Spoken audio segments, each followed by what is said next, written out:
Hello everyone, চলো আজকে তোমাদের সঙ্গে একটা ইউনিক জিনিস শেয়ার করব। তো আমার দাদুকে নিয়ে এসেছি আজকে ডক্টরের কাছে চেকআপে। বেশ কিছুদিন আগে দাদুর হিপ জয়েন্ট অপারেশন হয়েছে। হিপ জয়েন্টের হাড় ভেঙে গিয়েছিল অ্যাক্সিডেন্টে।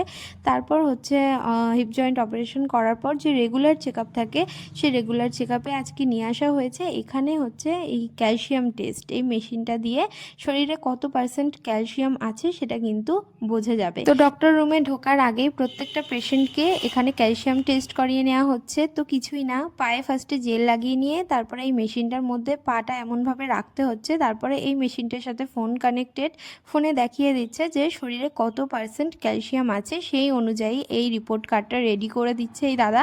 তারপরে এই কার্ডটাকে দেখাতে হবে স্যারকে। তো যেহেতু দাদুর বয়স অনেকটা হয়ে গেছে, একদম মিনিমাম রেঞ্জের থেকে কম একদম ক্যালসিয়াম শরীরে নেই বললে চলে। তো কার্ডের মধ্যে দেখো টি স্কোর বলে লেখা আছে, ওখানে রয়েছে 3.8। তো এটা স্যার দেখলেই বুঝতে পারবে। তবে এই চার্টটা দেখে বোঝা যাচ্ছে যে একদম লোতে রয়েছে দাদুর শরীরের ক্যালসিয়াম। তবে আমি এরকম মেশিন ফার্স্ট টাইম দেখলাম ডাক্তারের চেম্বার।